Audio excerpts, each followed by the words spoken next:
Programa Novo Alvorecer, trazendo boas novas para você.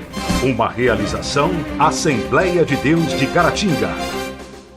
Meus irmãos, que a paz de Cristo esteja com você. Bem-vindo mais uma vez ao programa Novo Alvorecer, uma realização da Igreja Assembleia de Deus, Templo Central, em Caratinga, Minas Gerais. Que alegria no nosso coração podermos estar juntos mais uma vez, levando até você a mensagem da Palavra de Deus. Continuando o nosso assunto sobre as parábolas de Jesus, eu tenho certeza que tem sido um tempo extraordinário de aprendizado da Palavra de Deus. A Bíblia nos diz para crescermos na graça e também no conhecimento.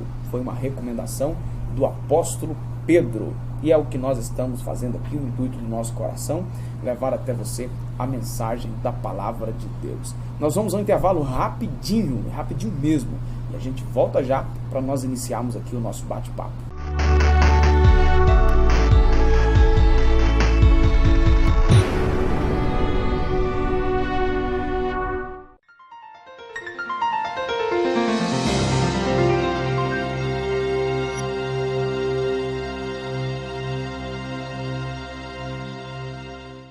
Continuando o programa Novo Alvorecer de hoje, comigo aqui no estúdio Joás, bem-vindo mais uma vez, Joás, Deus te abençoe, você de casa nos acompanhando aí, nós estamos estreando aqui um cenário novo no nosso programa específico para esse momento com o bate-papo da Escola Bíblica Dominical. O nosso objetivo aqui, a nossa intenção é cada vez mais dinamizar, né, a nossa apresentação aqui, e com certeza você merece isso muito bem.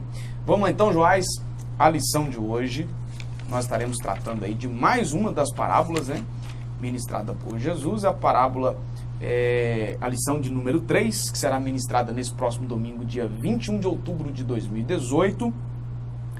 O textuário da nossa lição é Lucas capítulo 17, versículo 21, porque eis que o reino de Deus está entre vós.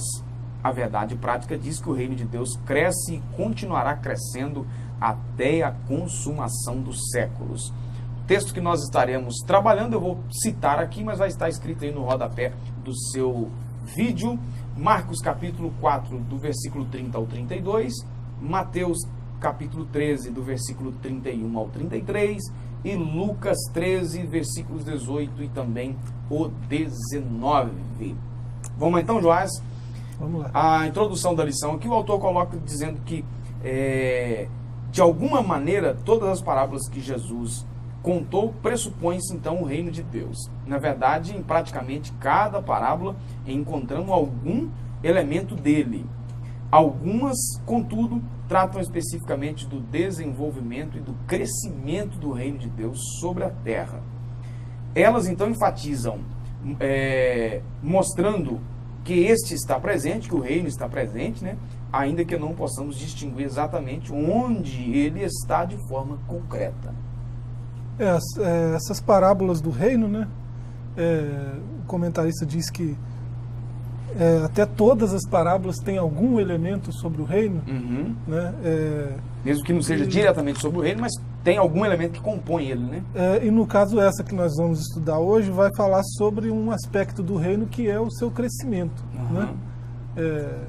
Vai fazer uma espécie de comparação, né, entre o crescimento de uma semente aí, né, com o crescimento do reino de Deus, né? Então é um desses aspectos do reino que vai ser estudado nessa lição é o crescimento, né?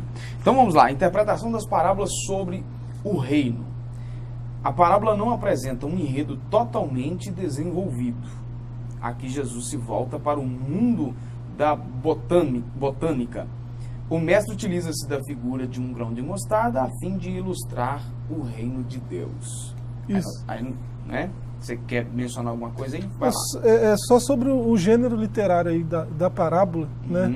O comentarista vai dizer aí que é uma similitude, né?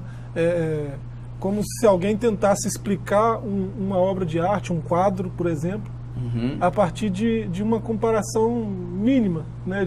Ele parte de um ponto para explicar um todo. Então a parábola, assim, quem vê a primeira vista assim desse texto, dessa parábola, nem entende como parábola, né? Uhum. Pensa que a parábola tem que ter um enredo, um começo de uma história, um meio da narrativa, o fim. Parábola não é assim, nem todas elas. Esse tipo, especificamente, similitude, né? Não precisa ter esse enredo todo elaborado, né? Então, só para a gente ter uma noção do que vai ser tratado aí nessa parábola. Certo.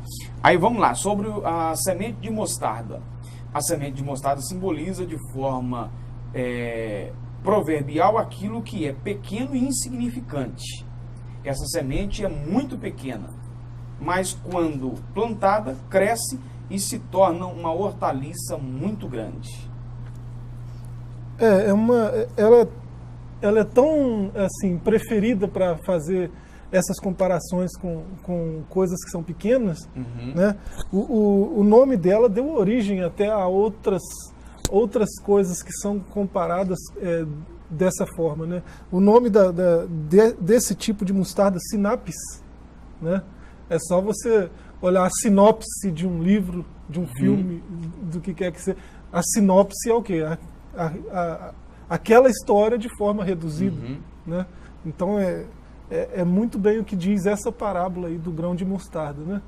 É um grão que é muito pequeno, né? Mas quando ele germina, dá lugar a uma árvore grande, mesmo, né?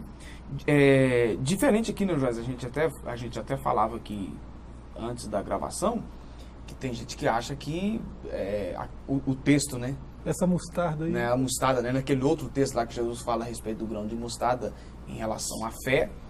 Aí tem muita gente que interpreta aquilo como se tivesse uma fé no tamanho. Só que Jesus não falou que é do tamanho do grão de mostarda. Ele fala que é como um grão de mostarda, né? É uma abrangência muito maior, né? É o grão como todo, né? Todos os seus aspectos, não só o tamanho. Exatamente, né? Que semeado ele floresce, né? Isso. Se torna uma planta gigante.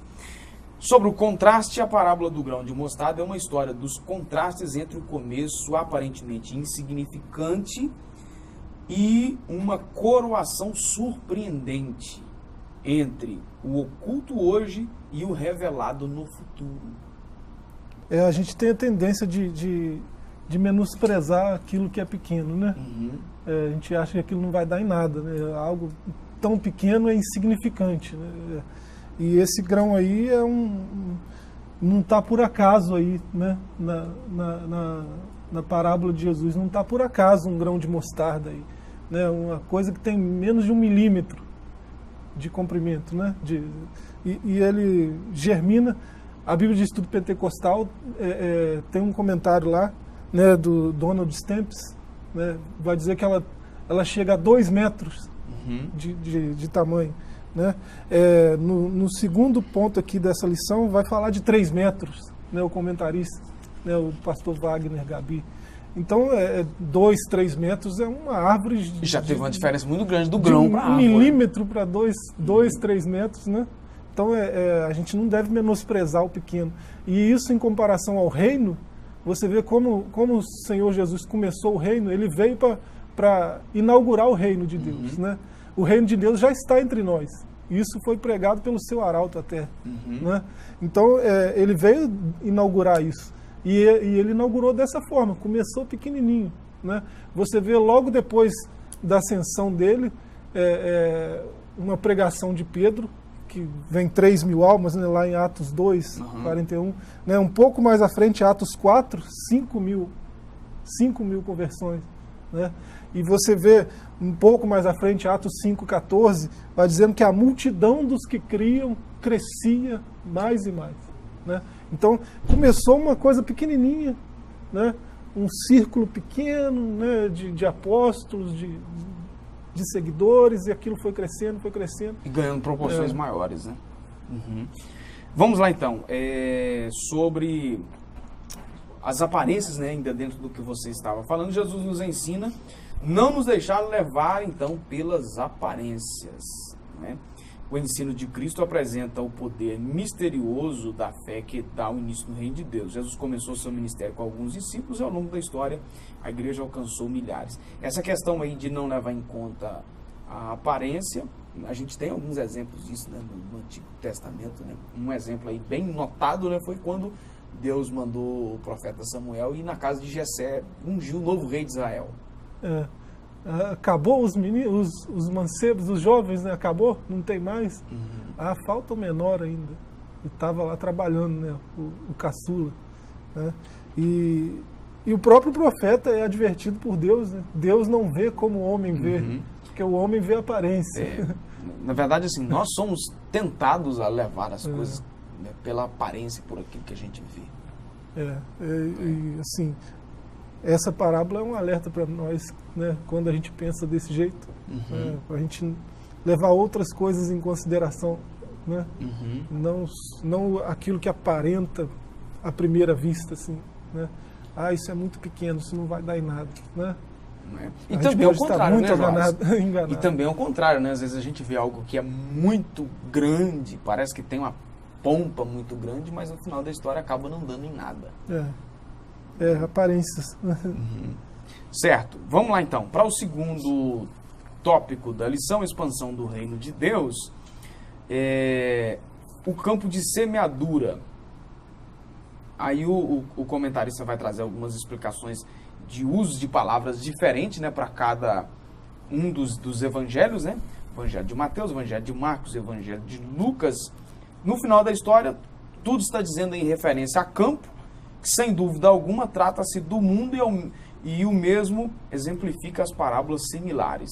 O Evangelho vem sendo pregado ao redor do mundo desde o dia de Pentecostes, pois esta é uma ordem do Senhor Jesus, conforme Atos, capítulo 1 e versículo 8. Ele falou que seria testemunha, né, em Jerusalém, Judéia, Samaria, até os confins da terra.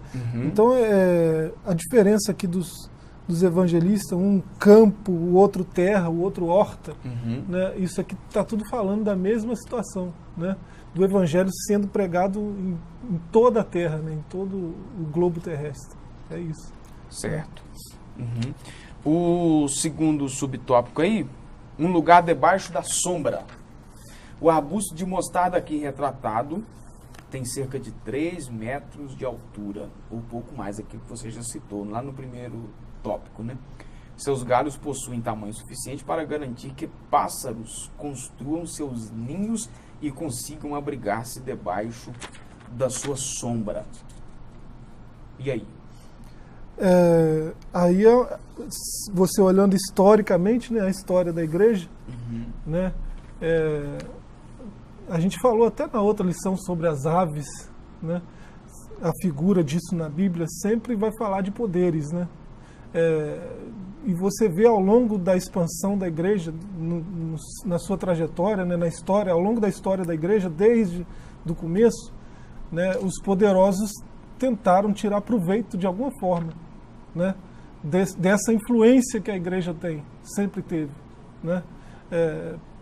É inegável a influência da igreja desde a sua fundação até hoje, né? O cristianismo revolucionou, né? Principalmente aqui no nosso contexto, então, né, o cristianismo ele influenciou toda a sociedade, né? Todo um modo de pensar, né? Educação, tudo mais, né? Educação, filosofia, isso tudo está cheio de influência do cristianismo, né? Então, os governos sempre olharam para essa influência com interesses, né?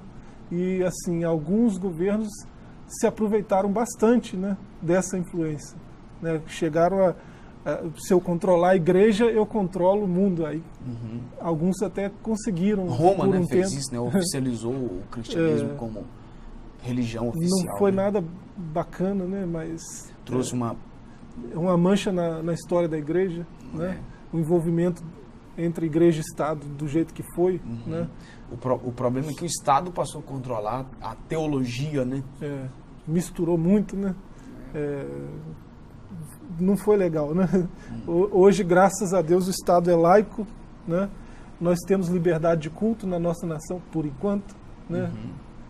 Nós estamos vivendo um momento decisivo aí, tomara que continue assim, né? Um Estado laico, o Estado não tem que dizer o que acontece dentro da igreja, né? E nem vice-versa, a igreja não tem que dizer o que o Estado tem que fazer ou não, né? Cada um está na sua função, cada um tem o seu papel. Se respeitando e se na dialogando sociedade. mutuamente. Tem que ter o diálogo, isso sim. Isso aí. Tá certo. Vamos dar uma pausa, você de casa aí, para tomar uma águazinha e a gente volta em instantes.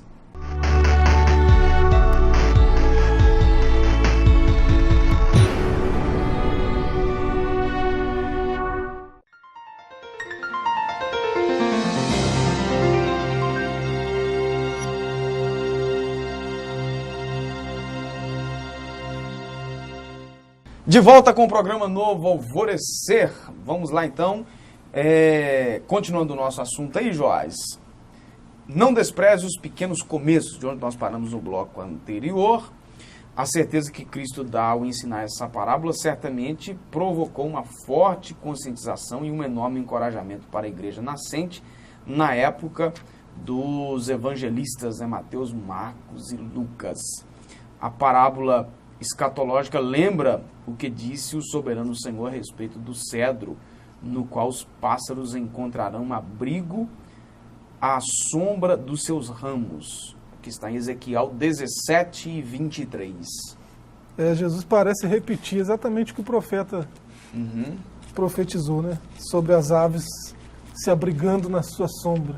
Né? Que a gente já falava da comparação aí com os governos, né? Com os dominadores da terra que tiraram proveito, né? Se abrigaram na sombra da igreja, né? Jesus falando isso lá no começo é um encorajamento mesmo para quem está no comecinho, a coisa tá difícil, está sofrendo perseguição, né? Não tá começando e está começando já com perseguição. Então eles olham para as palavras de Jesus, olham para a profecia de Ezequiel, que parece ter sido relembrada por Cristo. Né, só citando o texto aqui, Ezequiel 17, 23, no monte alto de Israel plantarei e produzirá ramos e dará frutos, e se fará um cedro excelente. Habitarão debaixo dele todas as aves de toda sorte de asas, e à sombra dos seus ramos habitarão. Tá vendo? Jesus parece que repetiu, né? A figura é a mesma figura, né, as aves se abrigando debaixo da sombra. Então isso aí, eu aqui no começo, eu tenho uma palavra de Deus, né, confirmada pelo seu profeta e confirmada pelo seu filho que está falando, né, esse Deus homem falando, e dizendo que agora está assim, mas lá na frente vai ser uma árvore, né, que vai produzir sombra, que é uma árvore grande, né? Então eu posso olhar para esse futuro, projetar, né, nesse futuro essas dificuldades que está passando agora. Isso é só passageiro, né? Não vai ser sempre assim, né? Então é uma parábola de encorajamento também, né? De ânimo, né? Quem participa então do reino de Deus? Nós temos aqui uma colocação do autor interessante, que todos os autênticos discípulos de Cristo participam do reino de Deus.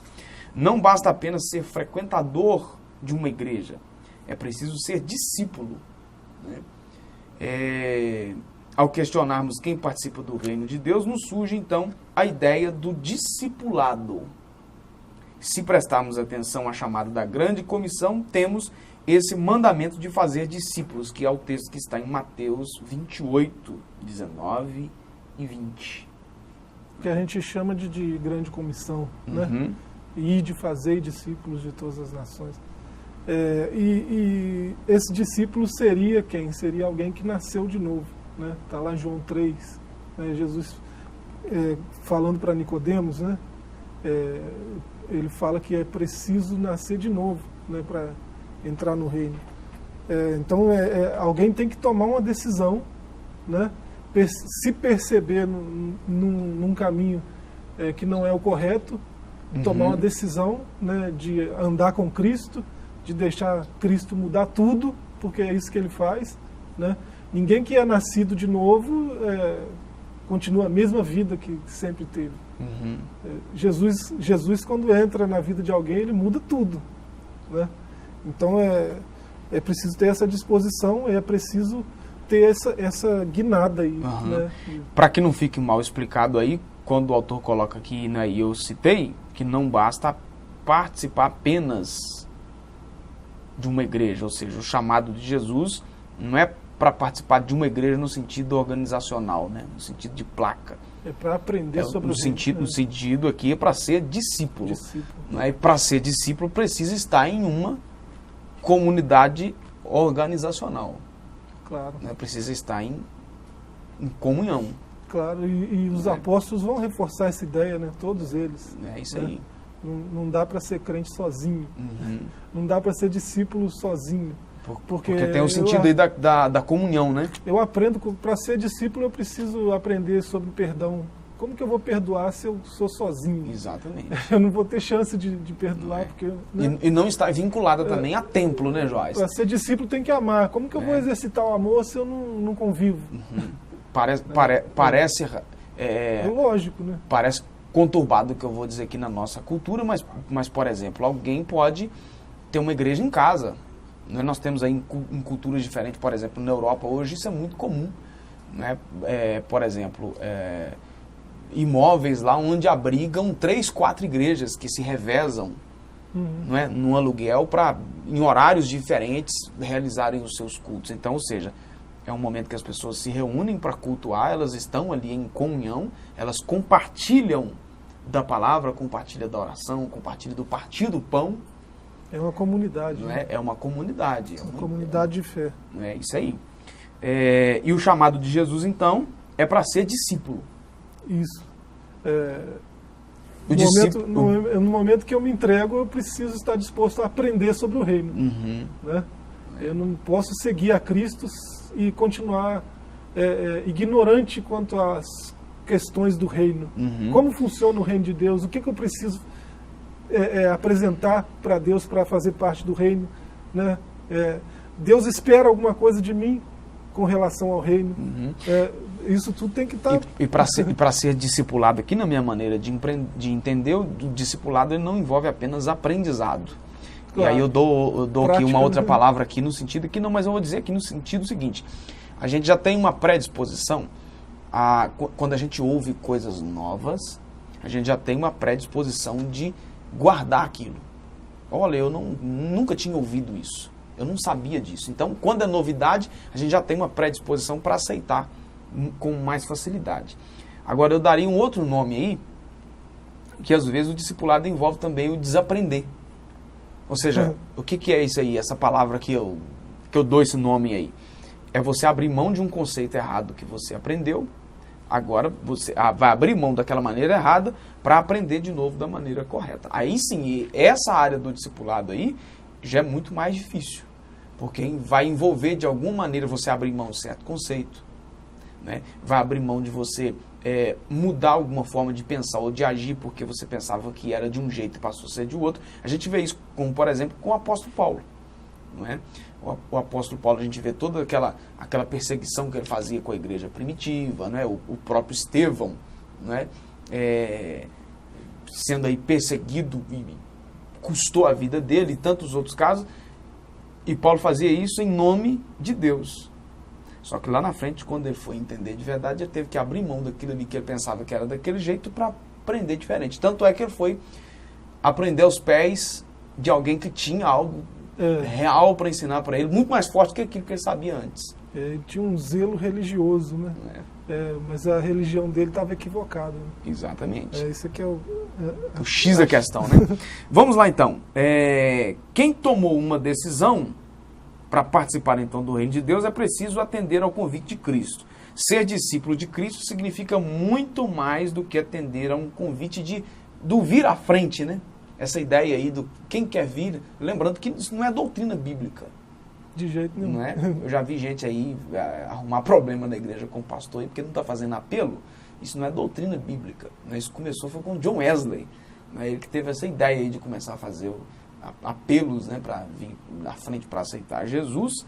Né? Ser discípulo envolve muito mais do que isso. Depois de receber então o chamado do Espírito, que aí é bíblico, convencer do pecado, da justiça e do juízo, esse pecador precisa ter a decisão pessoal de permanecer sendo discipulado. Isso vai envolver uma série de coisas. É o tomar a cruz, negar a si mesmo e seguir.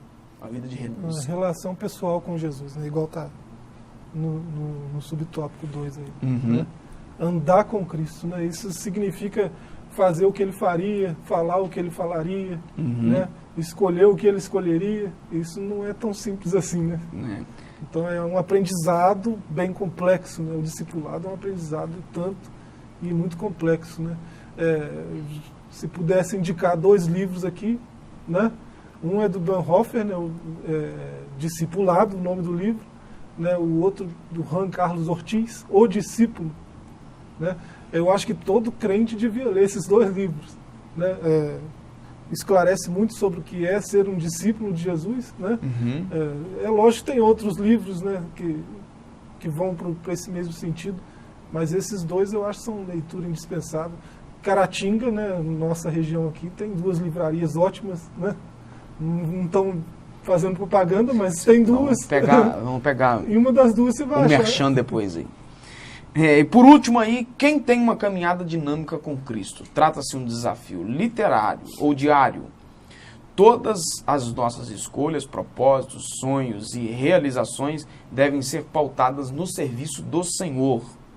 Para finalizar aí o 3º subtópico, Joás, somos chamados para assegurar os interesses do reino, e para isso muitas vezes temos de deixar de lado os interesses egoístas e aparentemente a segurança terrena. Por isso que é uma caminhada dinâmica, né? Muitas vezes eu vou estar indo numa direção que, para continuar discípulo, eu preciso abrir mão dessa direção e tomar uma outra direção, né? Aí está o dinamismo da coisa. A gente está sempre fazendo escolhas, né, baseadas no bem do reino, né? Baseadas no que a gente aprendeu com Cristo. Para esse crescimento, né? Isso. Tá certo, Joás. Obrigado. Deus te abençoe poderosamente. Amém. Mais uma vez. Você de casa, a nossa gratidão. Obrigado por você sempre nos acompanhar. Lembrando que aqui no programa nós damos uma pincelada no assunto, não é? Mas a lição de Escola Bíblica Dominical na sua forma total, onde você tem oportunidade de tirar as suas dúvidas, fazer perguntas, e a aula dinâmica, a aula presencial, é na igreja. Aqui no nosso Templo Central acontece todo domingo às 8 da manhã. Você não é daqui de Caratinga, você que me acompanha pela internet, você procura aí uma igreja perto da sua casa, tem lá também a Escola Bíblica Dominical. Não é esse assunto que nós estamos trabalhando aqui, é um assunto amplo aí em área nacional, e você tem a oportunidade de aprender da palavra de Deus, tá certo? Fique na graça e na paz, e até o nosso próximo encontro, se Deus assim nos permitir. Até lá. Programa Novo Alvorecer, trazendo boas novas para você. Uma realização Assembleia de Deus de Caratinga.